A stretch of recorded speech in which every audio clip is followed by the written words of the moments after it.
আওয়ামী লীগের 407টা মডেল মসজিদের কথা আমি আপনাকে বলি।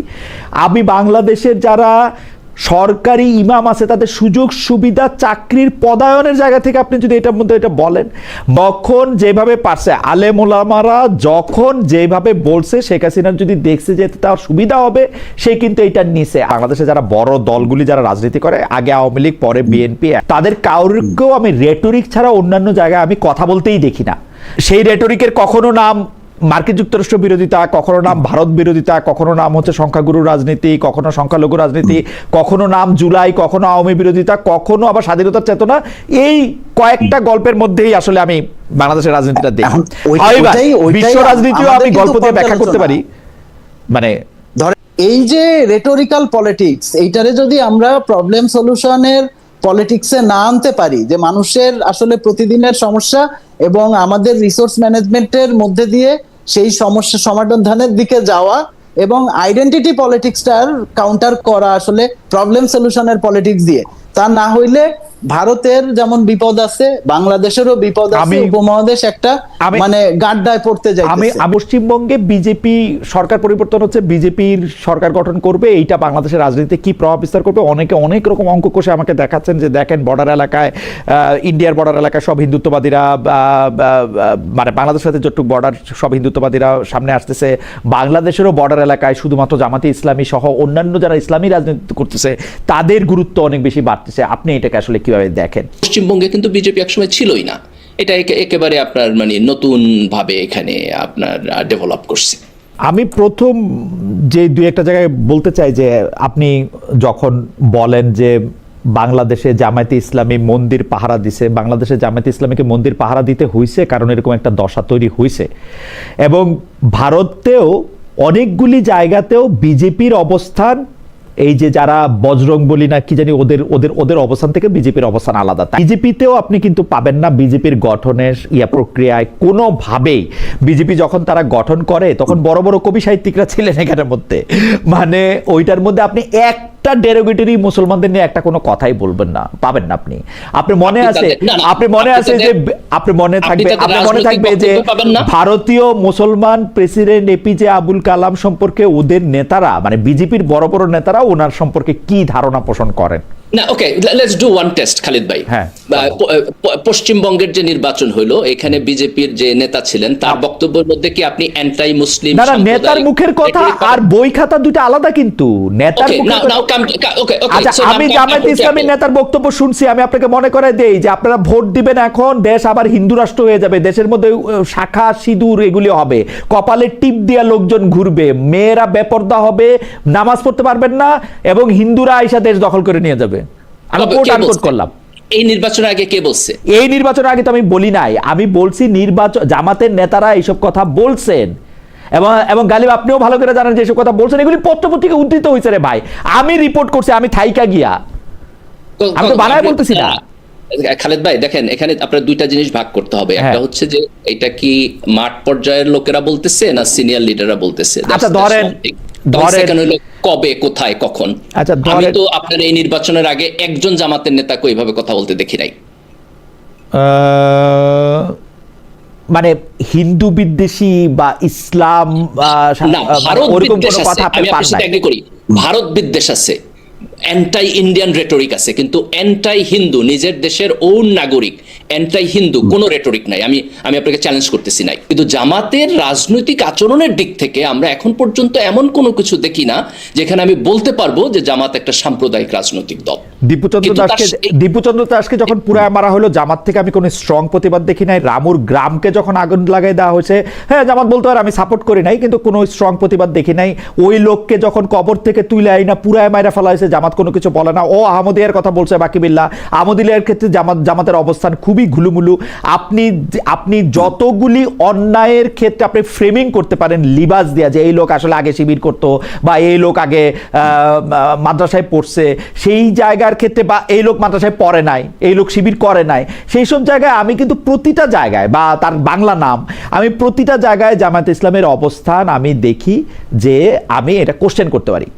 যে জামাত না ইসলামের অবস্থা। খালেদ ভাই, আপনি করছেন আহমদিয়ার ইস্যুটা আমরা বাইরে রাখি, এটা থিওলজিক্যালি যথেষ্ট কমপ্লিকেটেড জায়গা। আপনার মানে তারা মানে ইসলাম ধর্মের পার্ট না, এটা নিয়ে তো সবাই এগ্রি করে। তো তাদের আইডেন্টিটিকে আমরা কিভাবে ডিল করব এটা বাইরে রেখে আমরা বাকি জায়গায় আসি। দেখেন, আপনি যতগুলো কথা বলছেন এর কোথাও আপনি দেখবেন না যে জামাত এই রংগুলোকে কখনো সাপোর্ট করছে না। আমি খুব বিনয়ের সঙ্গে আপনাকে দেবুত করি। আপনাকে একটা ঘটনা বলা তো আমি আসলে কিন্তু সত্যি আপনি আমার বিশ্বাস করেন, আমি কিন্তু গল্প বলতে পারি। ঘটনা সহজ করে জিজ্ঞেস করি, মাজার ভাঙার কোনো বাকি আমি বলতেছি মাজার ভাঙা সংক্রান্ত কোনো ওয়াজ কি আপনাদের সর্বোচ্চ পর্যায়ের নেতৃবৃন্দের কেউ করছেন কখনো? আপনার জানা আছে? না, করেন কখনো না করছে। মাজার ভাঙার কথা বলে না, মাজার ভালো জিনিস না। না, মাজার ভাঙার কথা বলছে। আই রিপিট, মাজার ভাঙার কথা বলছে। আপনি মাজার ভাঙার কথা বলছে আপনাদের টপ লিডার। আমি নাম বলতে চাই না। আপনি চেক ইট ব্যাক। আপনার লোক, আপনার যারা পরিচিত আছে তাদের সাথে আপনি এখন কথা বলেন যে মাজার ভাঙার কথা বলছে কিনা। না খালেদ ভাই, আমি কখনো শুনি নাই। ওয়াজে বলছে ভাই, ওয়াজে বলছে। ওয়াজে যদি কেউ দেখেন, ওয়াজে তো তার ধর্মতাত্ত্বিক ওপিনিয়ন, এটা তো তার পলিটিক্যাল ওপিনিয়ন না, তাই না? এখন ধরেন যে যারা খুব রেটরিক ওয়াজ করে তাদের বক্তব্যে আমি এই জায়গায় যাইতেই চাইতেছিলাম না। মার্কিন যুক্তরাষ্ট্রের সঙ্গে যে চুক্তিটি করা হলো 9 ফেব্রুয়ারি, সেই চুক্তিটি আমাদের জন্য ভালো কি খারাপ সেটি আপনি যদি একটু বলেন, এবং এই চুক্তিটা রক্ষা করে বা পালন করে বাংলাদেশকে এগিয়ে নিয়ে যাওয়া বা পিছিয়ে নিয়ে যাওয়ার ক্ষেত্রে রাজনৈতিক দলগুলির ভূমিকাও যদি একটু করেন। আমরা কি আসলে এই চুক্তিটার মানে আগু পিছু না পড়ে শুধু বিরোধিতার খাতিরেই বিরোধিতা করছি? আমরা কি শুধুমাত্র ফ্যাশনেবল কারণে মার্কিন যুক্তরাষ্ট্রের বিরোধিতা করছি কিনা, যেটা রাজনৈতিক ভাবে একটু শুনতে ভালো, যেমন ভারত বিরোধিতা তেমন মার্কিন যুক্তরাষ্ট্র বিরোধিতাও শুনতে ভালো, যে আমরা করতে পারছি সেরকম? এই চুক্তি নিয়ে মানে যদি এক কথায় বলি, এটা আসলে খুবই খারাপ একটা চুক্তি, খুবই খারাপ। এবং যেটা হয়েছে যে আমি তো আসলে বামপন্থী রাজনীতি করছি অনেক বছর।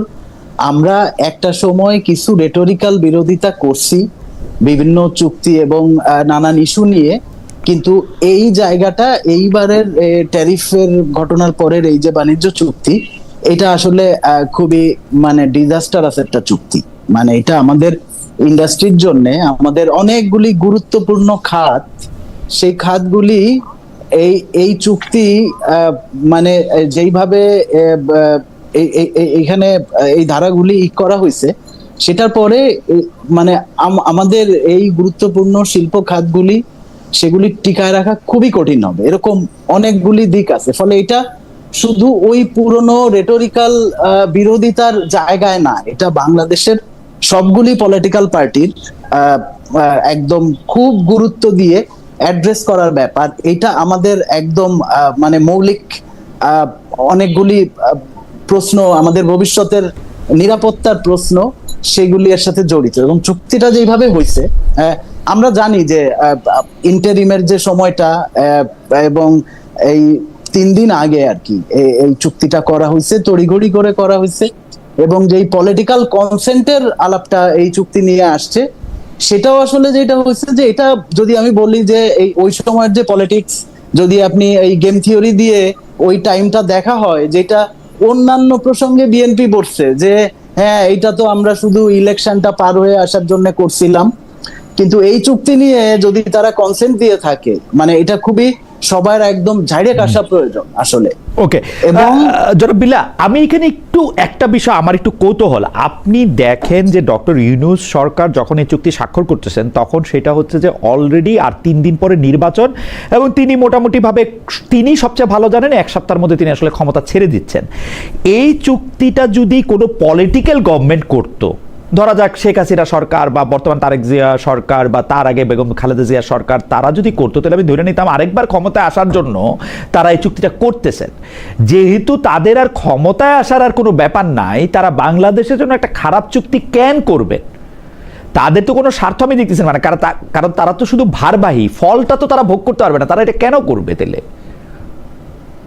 এখন যেটা হচ্ছে যে সেই কেনর উত্তর যদি দিতে হয়, সেটা তখন কিছু পারসেপশন নির্ভর আলাপ করতে হয়, যেটা হয়তো আমি এভিডেন্সিয়ালি প্রমাণ করতে পারবো না যে আসলে আমাদের তৎকালীন নিরাপত্তা উপদেষ্টা, এখনকার পররাষ্ট্রমন্ত্রী আমাদের তার সম্পর্কে যদি আমরা এটা বলি যে এর আগের যে পলিটিক্যাল স্পেকট্রামের মধ্যে বিএনপির সাথে যে সম্পর্কের জায়গা আমরা দেখতেছিলাম, পরবর্তীতে উনি বিএনপি সরকারের মন্ত্রী হয়ে গেলেন, এগুলির অনেক কিছুর মধ্যেই হয়তো সেই 2-2-4-এর ব্যাপারগুলি আছে। কিন্তু সেটাতে আমি মনে করি যে দেখেন, সরকার প্রধান বা হেড অফ দ্য স্টেটের কিন্তু সকল দায়িত্ব নিতে হবে। ডক্টর ইউনূসের কি লাভ যে চুক্তি করার পরে তিনি জানেন যে তিনি আর এই দেশের ক্ষমতায় থাকবেন না? ওনার তো কোনো লাভ আমি দেখি না। উনি তো এটা সহজেই এটা পাস করতে পারতেন যে পরবর্তী সরকার সেটা করবেন। তাহলে উনি নিশ্চয়ই মানে কেন উনি এমনিতে যেটা হয়েছে যে উনি যে একটু প্রো আমেরিকা বা প্রো ওয়েস্ট, আমি নেগেটিভলি বলতেছি না, আমাদের এইখানে অনেকে প্রো ইন্ডিয়ান, নানান ধরনের প্রো চরিত্ররা আমাদের রাজনীতি বা আমাদের এই ক্ষমতা বলয়ের মধ্যে আছে।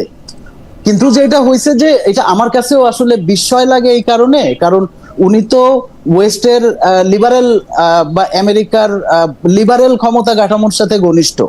সেখানে ডোনাল্ড ট্রাম্প এবং তার যে ট্যারিফ নিয়ে যেসব তেলেসমাতি কারবার, এই কারণে এটা আরো আমার কাছে বেশি বিস্ময় লাগে যে এইটা তো আমরা একটু সময় নিতে পারতাম এখানে, কারণ এই তার ট্যারিফ পলিসিটা ইন্টারনালি আমেরিকান বিচার বিভাগ অলরেডি সেটার বিরুদ্ধে একটা এমবার্গো দিছে এবং নভেম্বরে মধ্যবর্তী নির্বাচন, ফলে এর মধ্যে অনেক ওলটপালট হইতে পারে। কিন্তু মনে হয়েছে যে আমেরিকার স্বার্থ আলাদা করে, বাংলাদেশের ইন্টারেস্ট বা কমন ইন্টারেস্টও না, সেটা দেখার জন্য একটা তড়িঘড়ি ছিল।